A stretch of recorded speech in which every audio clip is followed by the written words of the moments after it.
تمام تعریفیں حمد و ثنا کبریائی اور بزرگی اس رب غفور کے لیے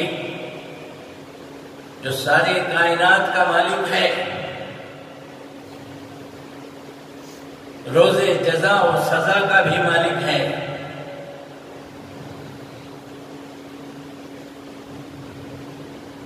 درود و سلام ہو تمام انبیاء پر، بالخصوص امام الانبیاء محمد مصطفیٰ صلی اللہ علیہ وسلم پر۔ اللہم صلی علی محمد وعلی آل محمد کما صلیت علی ابراہیم وعلی آل ابراہیم انک حمید مجید۔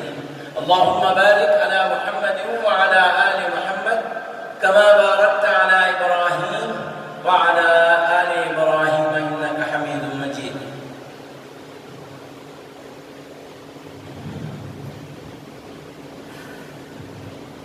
عن ابي هريره رضي الله عنه قال قال رسول الله صلى الله عليه وسلم من اصبح منكم اليوم صائما قال ابو بكر انا يا رسول الله، ثم سأل رسول الله صلى الله عليه وسلم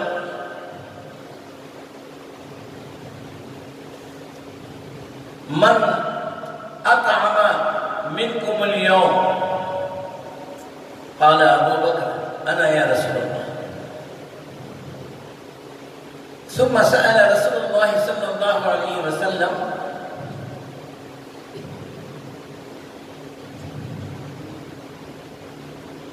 من ذهب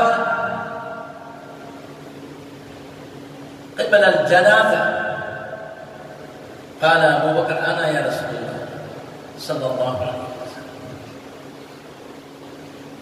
ثم سأل رسول الله صلی اللہ علیہ وسلم من عاد يوم منكم مريضا قال ابو بکر انا یا رسول اللہ صلی اللہ علیہ وسلم، قال رسول الله صلی اللہ علیہ وسلم ما اجتمعنا في امرئ دخل الجنہ، رواہ مسلم۔ اللہ کا شکر احسان ہے کہ رب غفور نے اپنی مرضی سے بندوں کو صحت دیتا ہے اور اپنی مرضی ہی سے بندوں کو مرض دیتا ہے۔ یہ اللہ کا فضل ہوا کہ اس نے مجھے مریض بھی بنایا اور شفا بھی عطا کی، اور آپ لوگوں تک پہنچنے کے لیے ایک موقع پھر عطا فرمایا اور میرے آبادانے کو ابھی باقی رکھا۔ یہ اس کا احسان ہے کہ اس نے دوبارہ مجھے آپ سے ہم کلام اور خطاب کرنے کا موقع دیا۔ اللہ تعالیٰ مجھے اور آپ سب کو شفا عطا فرمائے۔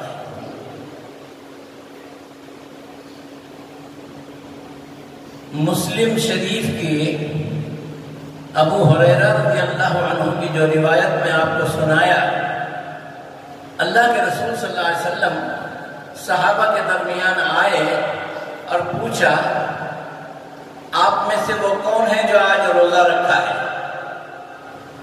تو ابو بکر رضی اللہ عنہ نے کہا میں روزدار ہوں یا رسول اللہ۔ پھر نبی کریم صلی اللہ علیہ وسلم نے پوچھا وہ کون ہے تم میں سے جو آج جنازے میں شرکت کیا ہو؟ ابو بکر صدیق رضی اللہ عنہ نے کہا میں ہوں یا رسول اللہ۔ تیسرا سوال آپ نے کیا وہ کون ہے تم میں سے جس نے مسکین کو کھانا کھلایا؟ آج سب خاموش تھے۔ ابو بکر صدیق رضی اللہ عنہ نے کہا میں یا رسول اللہ۔ چوتھا سوال آپ نے کیا وہ کون ہے تم میں سے جو آج کسی مریض کی عیادت کے لیے گیا ہو؟ سب خاموش رہے۔ ابو بکر صدیق رضی اللہ عنہ نے کہا میں یا رسول اللہ۔ امام الانبیاء محمد مصطفیٰ صلی اللہ علیہ وسلم نے فرمایا مجتمعنا منکم امرئ، ہم میں سے جو شخص بھی ان 4 چیزوں کو جمع کر لے فدخل الجنہ، وہ جنت میں ایسے داخل ہو جائے گا اس کا حساب و کتاب نہیں ہوگا۔ شرط یہ ہے کہ 4 کام ایک دن میں ہو جائے۔ اللہ ایسے نصیب کس کے رکھے۔ اس کے لیے اتنا تو معلوم ہوتا ہے کہ انسان کو روزے کی عادت ہو، کیونکہ یہ باقی کی 3 چیزیں ایک ہی دن میں ہو سکتی ہیں۔ مریض کی عیادت کر سکتے ہیں، مسکین کو کھانا کھلا سکتے ہیں، اور جنازے میں شریک بھی ہو سکتے ہیں، لیکن روزہ دار ہونا شرط ہے۔ تو اگر روزے کی عادت بن گئی، حالت روزے میں جنازہ مل گیا، اور پھر آپ نے یوں سمجھیے کہ مسکین کو بھی کھانا کھلایا اور مریض کی عیادت کے لیے بھی چلے گئے، اللہ اکبر، اللہ کے رسول صلی اللہ علیہ وسلم فرماتے ہیں وہ فدخل الجنہ، وہ جنت میں داخل ہو گیا، اس کے لیے حساب و کتاب کا کوئی مسئلہ نہیں۔ بغیر حساب و کتاب کی جنت میں داخل ہونے والوں میں وہ ایک شخص بھی ہے۔ اللہ ایسے اتفاق ہماری زندگیوں میں لائے۔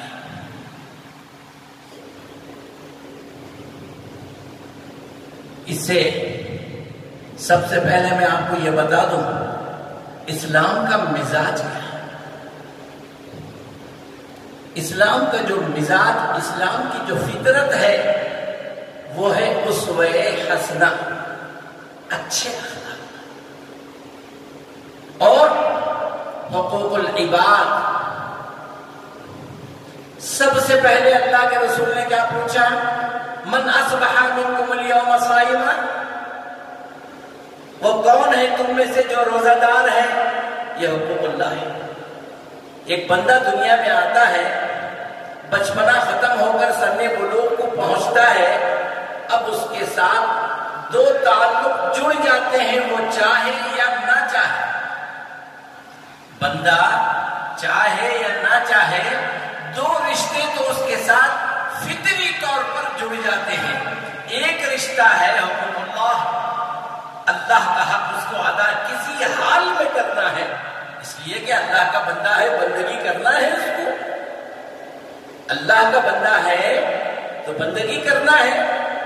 جیسے ماں باپ کا بچہ ہوتا ہے تو بچے کو ماں اور باپ پکارنا لازمی ہے۔ کیا بچہ اپنے ماں کو امی نہیں کہے گا؟ بچہ اپنے ابو کو ابو نہیں کہے گا؟ کہنا ہے اس کو۔ اسی طرح سے بندے کے لیے ضروری ہے کہ وہ اپنے رب کی بندگی کرے، وہ چاہے یا نہ چاہے، پہچانے یا نہ پہچانے، لیکن اس کو رب کی بندگی اس پر لازم ہے مرنے تک۔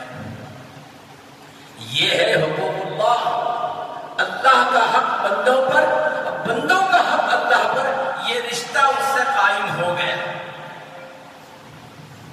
اور دوسرا رشتہ بھی قائم ہو گیا، حقوق العباد، بندوں کے حقوق۔ اس میں ماں بھی آئی، باپ آئے، بہن آئے، بھائی آئے، چاچا آئے، سارے رشتے دار آ گئے، حتیٰ کہ پڑوسی بھی آئے، حتیٰ کہ کلمہ کو بھائی بھی آ گئے۔ حقوق العباد میں مذہب کی تمیز نہیں، حقوق العباد میں مذہب کا کوئی فرق نہیں، کسی بھی مذہب کا ہو، اگر اللہ کا بندہ ہے اس کی مدد کیجیے۔ اللہ اکبر، یہ کتنے اونچے اخلاق ہیں۔ بھئی ایک شخص گر گیا، آپ کو معلوم ہے یہ غیر مسلم ہے، تو کیا آپ اٹھائیں گے نہیں اس کو؟ راستے سے اٹھائیں گے کہ نہیں؟ آپ کو معلوم ہے کہ یہ غریب ہے، بہت بھوکا ہے، پریشان حال ہے، کیا آپ اس کو کھانا نہیں کھلائیں گے؟ اس لیے کھلائیں گے یہ اللہ کا بندہ ہے، یہ اس کے تقدیر میں کفر لکھا ہے، وہ کافر ہے، اللہ مجھے کفر سے بچا لیا، یہ تیرا شکر ہے، لیکن چونکہ تیرا بندہ ہے تیرے لیے میں اس کی مدد کرتا ہوں۔ تو معلوم ہوا حقوق العباد کے لیے مسلم ہونا غیر مسلم ہونا ضروری نہیں ہے۔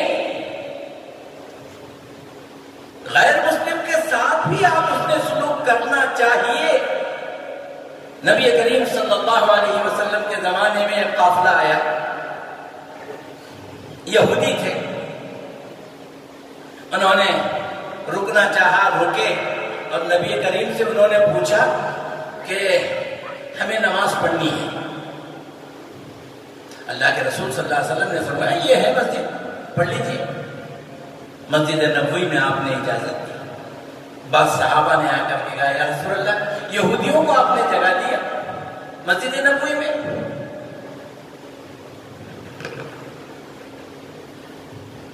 اللہ کے رسول صلی اللہ علیہ وسلم نے فرمایا وہ اللہ کے بندے ہیں، ان کا حق ہے عبادت کرنا، وہ ہمارے بھائی ہیں۔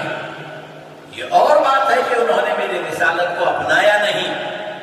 اللہ ان کی ہدایت کے لیے دعا کیجیے، اللہ انہیں ہدایت دے، اس کے لیے دعا کیجیے۔ لیکن امام الانبیاء محمد مصطفیٰ صلی اللہ علیہ وسلم نے ان کو مسجد نبوی میں نماز پڑھنے کی اجازت دے کر، جو مسلم نہیں تھے، کتابی ہے لیکن نبی کریم کے آ جانے کے بعد ہر کسی کو ایک ہی شریعت باقی ہے، وہ ہے اسلام، نبی کریم صلی اللہ علیہ وسلم کی شریعت۔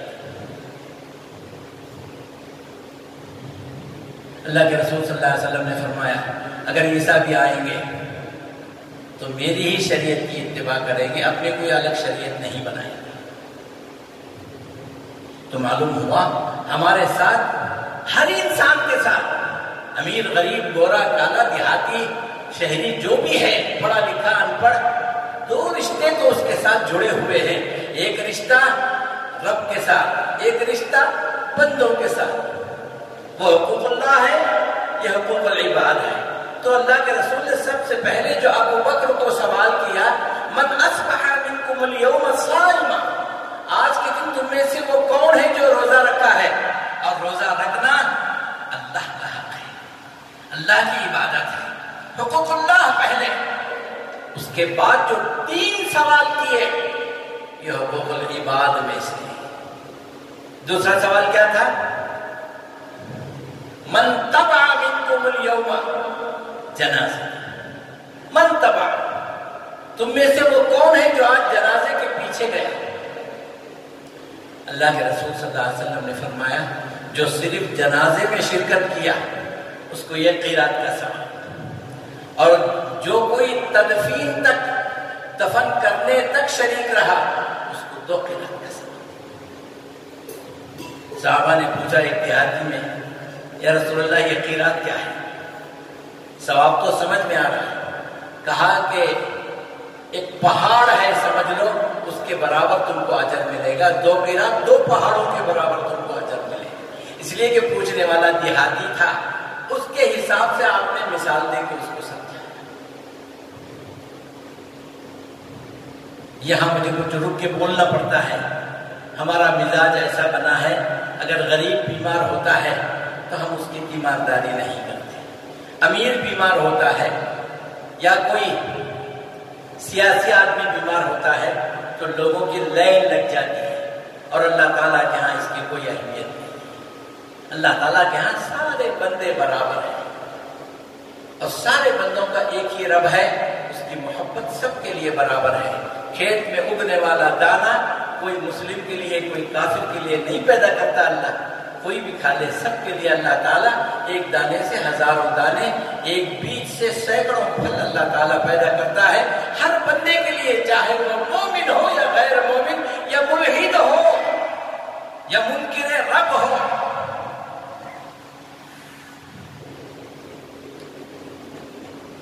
تیسرا سوال یہ حقوق العباد میں سے ہے کہ ہم جنازے میں شرکت کریں۔ یہاں ایک مسئلہ میں آپ کو بتا دیتا ہوں۔ اللہ کے رسول صلی اللہ علیہ وسلم نے بعض جنازے نہ پڑھنے کا حکم دیا۔ قرضدار کا جنازہ، خودکشی کرنے والے کا جنازہ، سودخور کا جنازہ، مشرک کا جنازہ، ملحد کا جنازہ، جو اسلام سے پھر گیا۔ یہ 5 جنازے اللہ کے صلی اللہ علیہ وسلم نے پڑھنے سے منع فرمایا. یہ کو تو آپ نے عملاً دکھا دیا. یہ قرضدار تھا، اس کا انتقال ہو گیا. کافی دیر تک صحابہ انتظار کرتے رہے جنازہ رکھ کر کے. نبی کریم تشریف نہیں لائے. پوچھا گیا یا رسول اللہ لوگ انتظار کر رہے، جنازہ آیا ہے، چلیے. کہا کہ اس کے اوپر دین ہے، قرض ہے، جس کے اوپر لوگوں کے حقوق موجود ہیں، میں اس کے لیے کیسے دعا کروں؟ اسے پاک کر، یا تو وہ اپنا حق معاف کر دے یا تو اس کا حق ادا کر دے، اس کے وارث کو ادا کر دے، پھر میں اس کے لیے نماز پڑھوں گا. نماز جنازہ کا مطلب کیا ہے؟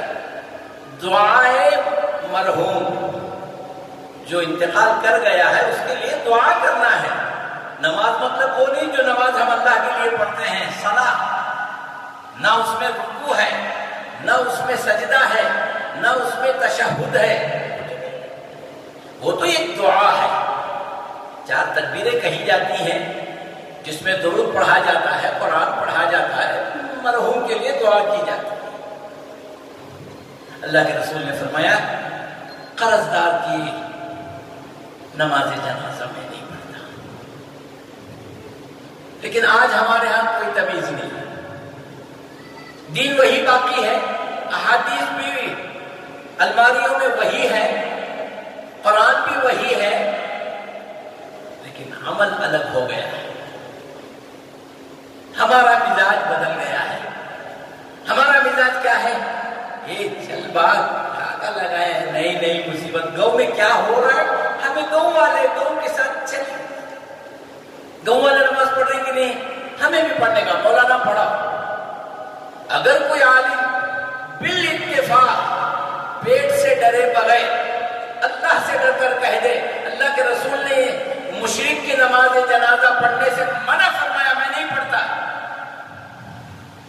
بہت ہی بڑی مولانا پرانے ہوئے نہیں لو، ان کو نئے کریں گے. ٹھیک ہے، آج ہمیں کیوں تو بھی گزار لیتے ہیں، کل سے مولانا کی چھٹی. اب شریعت لاگو ہوگی تو کہاں سے؟ بولو. جب مزاج یہ بن جائے گا ہم جو کر رہے ہیں وہی ہوتا رہے قیامت تک. نبی نے جو کیا وہ تو ہم سے پہلے والے بھلا دیے، ہم تو ابھی پیدا ہوئے ہیں، اب ہم کیوں اس کو لائیں؟ اس مزاج کو بدلیے، اس مزاج کو بدلیے. مشرک ہے اگر کوئی شخص اللہ کے ساتھ کسی کو شریک کرتا تھا، اس کی نماز جنازہ ہمارے لیے ضروری نہیں ہے. البتہ اس کے گھر جائیے آپ تیمار وہ عیادت کے لیے، اس کے گھر جا کر کے سوگ میں شریک ہو سکتے ہیں، اور وہاں جا کر اللہ کا شکر ادا کیجیے. رب کریم مجھے مشرک نہیں بنایا، توحید پرست بنایا. اے اللہ اس گھر کے بقیہ لوگوں کو توحید پرستی کی ہدایت دے اور مجھے توحید پر قائم رکھ، اور میرا خاتمہ بھی اسی توحید پر ہو جائے. یہ دعا کیجیے. کسی اندھے کو دیکھ کر، کسی لنگڑے کو دیکھ کر، کسی بیمار کوڑی کو دیکھ کر حقارت کرنا، کراہت کرنا، یہ تندرستی کی علامت نہیں ہے. اللہ کا شکر کرنا، اس کے لیے دعا کیجیے، اپنے لیے شکر کیجیے. اللہ تو نے مجھے اس مرض سے، اس اندھے پن سے، اس لنگڑے پن سے بچا لیا، یہ تیرا فضل ہے. یہ مومن کا عمل ہے. تمہیں درمیان میں ایک بات کہہ دیا کہ جنازہ پڑھنا ضروری ہے. ہر جنازے میں آپ شریک ہوں گے، لیکن مشرک کے جنازے کی آپ نماز نہیں پڑھیں گے، اس کے لیے دعا نہیں کریں گے. اس لیے اللہ کا دشمن ہے، عدو اللہ. مشرک کون ہے؟ اللہ کا دشمن ہے، اور اللہ کے دشمن کے لیے اللہ ہی سے دعا کی جائے. بات سمجھ میں آتی ہے؟ نہیں. تو شرک سے ہم کو بچنا ہے. جو مشرک ہے، اگر 2-4 جنازوں کے ساتھ آپ یہ سلوک کریں گے پھر لوگوں کو ہوش آ جائے گا. ہاں مشرک کا جنازہ نہیں پڑھتے ہیں، چھوڑ دیتے ہیں، ہم شرک چھوڑ دیں گے. یہ بات ہے. میں اپنی طرف سے آپ کو کوئی بھی مشورہ نہیں دے رہا ہوں، قرضدار کا، مشرک کا جنازہ پڑھنے سے منع، اس کا لحاظ کریں اور دعا بھی نہ کریں ان کے لیے، چاہے وہ رشتہ دار ہی کیوں نہ ہو۔ میں آپ کو بتا دوں، خود امام الانبیاء محمد مصطفیٰ صلی اللہ علیہ وسلم کے والد کی قبر پر جانے کے لیے اللہ کے رسول نے اجازت مانگی، اللہ سے اجازت مل گئی، جا سکتے ہو تم اپنے ابو کی قبر پہ، عبداللہ کی قبر پہ جا سکتے ہو، دعا نہیں کر سکتے، اس لیے کہ وہ حالت شرک میں مرے۔ پھر اس کے بعد آپ نے اپنی ماں کی قبر پر جانے کی اجازت مانگی، اللہ تبارک و تعالیٰ نے وہ اجازت بھی دے دی، جائیے آپ کی ماں ہے ان کی قبر پہ آپ جائیے، لیکن ان کے لیے دعائے مغفرت نہیں۔ ماں باپ سے بھی بڑا رشتہ کیا ہے؟ نبی کے ماں باپ سے، اور یہ باتیں اکثر لوگوں کو معلوم نہیں ہے، سن کر کے تعجب لگتا ہے کہ کیا بول رہی ہے، ہمارے نبی کے ابا، ہمارے نبی کے امی مشرکہ تھے۔ اللہ کے بندو، آپ میں سے کسی کو یہ حدیث چاہیے، میں حدیث آپ کو لکھ کر کے دے دیتا ہوں، میں اپنی طرف سے نہیں کہہ رہا ہوں، یہ حدیث میں موجود ہے، خود اللہ کے رسول صلی اللہ علیہ وسلم نے خود فرمایا، ہمارا علم کم ہے، ہم کو نیا لگتا ہے تو ہم پاگل ہو جاتے ہیں، بات کو سمجھیے، اور ایسا نہیں کہ میں بول دیا اور چلا گیا، میں کہہ رہا ہوں اس بات کی آپ کو لیکھی میں دلیل دے دوں گا انشاءاللہ، جس کو چاہیے باہر نہ بولے، مجھ سے مل کے مجھ سے لے لے۔ ایک تیسری بات جو آپ نے فرمائی، جنازے کے بعد جو تیسری بات، تیسرا سوال آپ نے ابو بکر سے کیا، وہ کہا من اطعم یوم منکم مسکینہ، آج کے دن تم میں سے وہ کون ہے جو مسکین کو کھانا کھلائے؟ تو مسکین کو کھانا کھلانا ہم کو تو بڑا عجب معلوم ہوتا ہے ہمیں یہ عادت نہیں ہے۔ ایک دوسری آیت میں آپ کو سناتا ہوں، سورہ حاقہ کی آیتیں ہیں،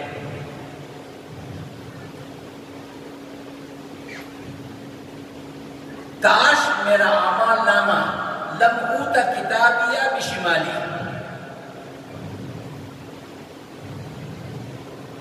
میرے بائیں ہاتھ میں جو اعمال نامہ دیا گیا ہے وہ نہ دیا جاتا، لم اوت کتابیہ ولم ادری ما حسابیہ، یہ حساب و کتاب کیا ہے نہ تو میں اس پہ ایمان لایا تھا اور نہ میں جانتا ہوں۔ یا لیتہا کانت القاضیہ، کاش یہ موت ایک ہی بار آ جاتی، سارے مسائل کو ختم کر دیتی، پھر دوبارہ اٹھنا، حساب کتاب ہونا، سزا اور جزا کا ہونا، یہ اعمال نامے دیے جانا، یہ سب نہیں ہوتا، بس ایک مرتبہ موت آ گئی، ٹاپک کلوز۔ ایسا ہوتا تو اچھا تھا۔ ما اغنی عنی مالیہ، آج یہ میرا مال، کتنی دولت تھی میری، کتنی عمارتیں بلڈنگیں، کتنا بڑا سوکار میں، ما اغنی عنی مالیہ، آج میرا مال میرے کسی کام کو نہیں آ رہا۔ ہلک عنی سلطانیہ، میرا روب، میرا دبدبہ، میرا وقار، میرا خوف سب ختم ہو گیا، وہ کچھ بھی نہیں کام آ رہا ہے یہاں۔ میں صرف کسی کو فون کرتا تھا، میرا نام بولتے تھے تو کام بن جاتا تھا، اور یہاں کتنا بھی پھڑ پھڑا رہا ہوں کوئی سننے والا نہیں۔ ہلک عنی سلطانیہ، جب یہ بندہ کہے گا، اللہ تعالیٰ حکم دے گا فرشتوں کو، خذوہ فغلوہ ثم الجحیم صلوہ، پکڑو اس کو، توق پہناؤ اس کو، اور اس کو جہنم میں کھینچو، اور جب جہنم میں ڈالا جائے گا، ثم فی سلسلۃ ذرعها 70 ذراع، 70 ہاتھ لمبی زنجیروں سے اس کو باندھو.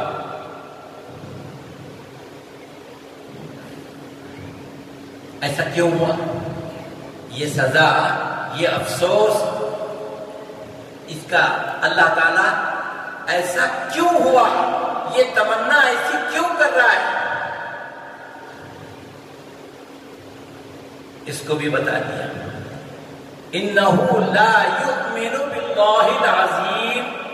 اس کا قصور یہ کہ یہ رب کریم پر قیامت کے دن پر دوبارہ اٹھائے جانے پر حساب و کتاب کے حق ہونے پر ایمان نہیں تھا. ایک تو یہ جرم تھا. یہاں بھی دیکھو حقوق اللہ پہلے آیا. اللہ پر ایمان یہ اللہ کا حق ہے، حقوق اللہ کی سزا ملی. نمبر 2، وَلَا يَحُضُّ عَلَىٰ طَعَامِ الْمِسْكِينِ. مسکین کو کھانا نہیں کھلاتا تھا. اللہ، تو مسکین کو کھانا کھلانا کتنا اہم ہے.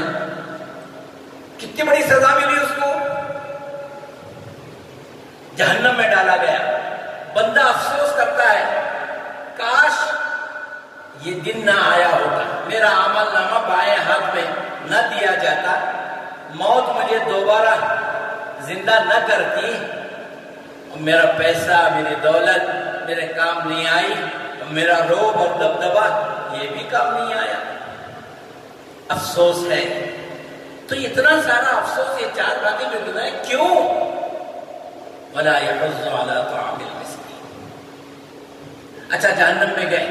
اب وہاں جنتی اور جہنمی سے جب آمنا سامنا ہوگا، پوچھیں گے، اللہ تعالیٰ پہچان دے گا، ارے تم تو یار اچھے آدمی تھے، نمازی تھے، نیک لوگوں میں سے تھے، یہاں کیسے کیا؟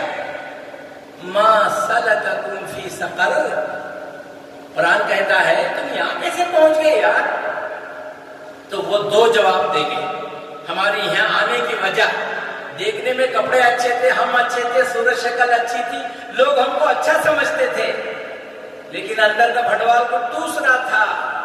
اس کے عوض جیسے تھے ویسے پہنچے، اور جہنم کے لائق تھے، جہنم میں پہنچے. تو جب جہنم میں اچھے اور برے سے ملاقات ہوگی تو وہ پوچھے گا، ما سلککم فی سقر. تمہارے ساتھ کیا معاملہ ہوا جو یہاں پہنچ گئے؟ تو جواب کیا دے گا وہ؟ وَلَمْ نَكُ مِنَ الْمُصَلِّينَ. ہم نماز نہیں پڑھتے تھے، اذان ہوتی رہتی تھی، دکانوں کے کٹے پر بیٹھے رہتے تھے، فجر میں میک سے گھر کے اندر پردوں کو ہٹا کر کھڑکیوں سے میرے بستر تک میک کی اذان آتی تھی، نماز کو نہیں جاتا تھا. جبکہ میک نہیں سر کا اذان دیا تو ذرا گناہ کم ہوتا ہے. یہ میک میں اذان دے کر کے بستر تک آواز پہنچتی. اللہ تعالیٰ کی بھی عجب قدرت ہے. بندہ یہ کہہ سکتا تھا اذان کی آواز سنیا ہی نہیں، نیند و شارے میں ہی نہیں. اللہ تبارک و تعالیٰ نے بندے کو نیک بنانا سکھا دیا، نیک بن گیا. آواز گھر کے اندر، RCC کی بلڈنگ کے اندر، کھڑکیوں میں سے ہوا کے ذریعے جہاں ہوا کھیلتی ہے وہاں آواز پہنچتی. بستر تک آواز پہنچی، پھر بھی نہیں اٹھی. تو کہتے ہیں ہم جہنم میں اس لیے آئے، لم نک من المصلین، ہم نماز نہیں پڑھتے تھے. دوسرا قصور، نماز نہیں پڑھنا حقوق اللہ. میں خطبہ دینے سے پہلے ہی آپ کو بتایا، انسان کے ساتھ جانے انجانے میں چاہتے نہ چاہتے 2 رشتے جڑ جاتے ہیں. ایک حقوق اللہ، دوسرا حقوق العباد. اور حقوق العباد کیا ہے؟ حقوق العباد یہ ہے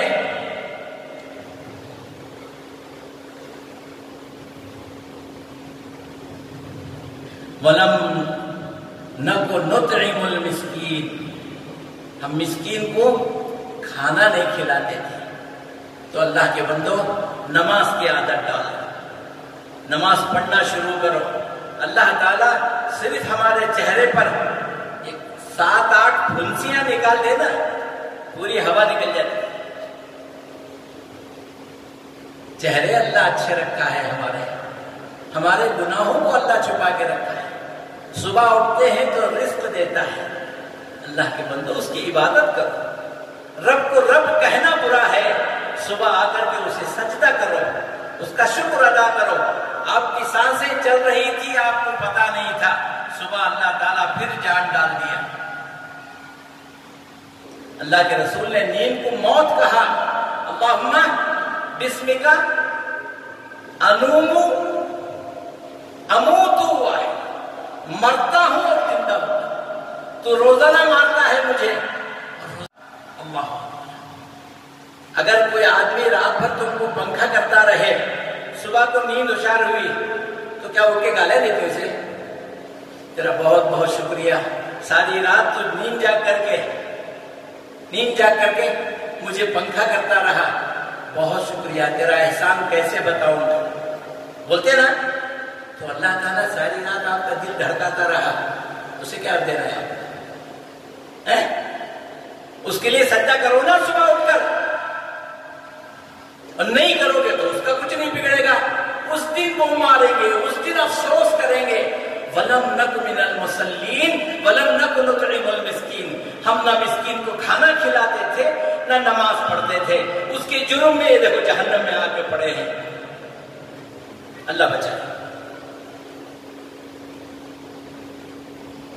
چوتھی بات اللہ کے رسول نے ابو بکر سے جب پوچھی، من عاد منکم اليوم مریضا، تم میں سے کون ہے جو مریض کی عیادت کی؟ صبح اٹھو، نماز پڑھو، کچھ دیر قرآن پڑھو، نہیں پڑھنا آتا تو درس ہوتا ہے قرآن سنو، اس کے بعد بیمار کے گھر جاؤ، پوچھ کر کے جاؤ بیمار کہاں ہے، کون ہے، اور اس کی عیادت کرو۔ یہ ہے اسلامی طریقہ، یہ ہے اسلام۔ پھر دیکھو تمہاری زندگیاں کیسی بدلتی ہیں۔ ہم نے اپنی زندگیوں کو خود بگاڑا ہے، ہر اعتبار سے۔ معاشرے میں ہم خود برے ہیں اپنے عمل سے، مذہب میں ہم اس لیے برے ہیں کہ ہم نے مذہب کو سیکھا نہیں، سمجھا نہیں۔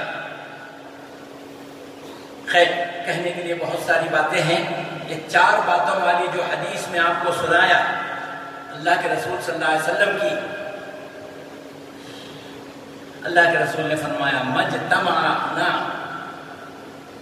ہم میں سے جس نے بھی یہ 4 چیزوں کو جمع کر لیا، فدخل الجنہ، سمجھ لو وہ جنت میں داخل ہو گئے۔ تو کیا نبی جھوٹ بولتے ہیں؟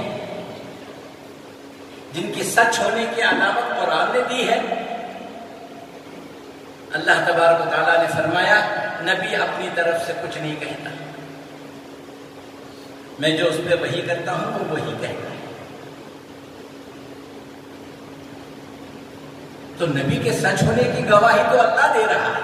جب نبی کہہ رہے ہیں تو یہ بات میں کچھ شک ہے کیا؟ خیر، یہ 4 باتیں ذہن میں رکھیے۔ روزہ رکھنا، جنازے میں شریک ہونا، مومن کے، مشرک کے نہیں، اور اس کے لیے دعا نہیں کرنا۔ تیسرا، مسکین کو کھانا کھلانا۔ چوتھا، مریض کی عیادت کرنا۔ اگر یہ 4 کام ایک دن میں ہو گئے، سمجھ لو کہ وہ خوش نصیب جنت میں داخل ہو گیا، اس لیے کہ اللہ کے نبی نے کہا۔ اللہ تعالیٰ سے دعا ہے اللہ تبارک و تعالیٰ ہم جو کہتے ہیں اس پر عمل کی توفیق عطا فرمائے۔ ایمان کی باتیں جو سنتے ہیں اے اللہ ہمارے دلوں کو نرم کر دے اور ایمان کے لیے راستے کھول دے اللہ تعالیٰ۔ نبی کی باتوں کو اپنانے کی توفیق عطا فرمائے۔ ایک مسئلہ کہہ کر بات ختم کرتا ہوں۔ پچھلے جمعہ، مطلب گئے سو جمعہ نے، جب میں یہاں تھا، چاہے مہینہ ہوا یا 1.5 مہینہ ہوا، اس وقت کے بیان میں ایک بات کہا تھا، اللہ کے بندو، نبی جس طرح سے جنازہ لے کر جانا، دفن کرنا ہم کو سکھائے ہیں، اس طرح سے جنازوں کو اٹھاؤ۔ یہ پھولا پھولی چدرا چدری چھوڑو، پھول اور زینت و زیور یہ تو عورت کے لیے ہیں، جنازے پہ آپ ڈال رہے ہیں۔ تو مجھے معلوم ہوا کہ باہر جانے کے بعد کسی صاحب نے لوگوں سے کہا، اللہ کے نبی جا رہے تھے، یہ قبر پہ عذاب ہو رہا تھا، انہوں نے ہری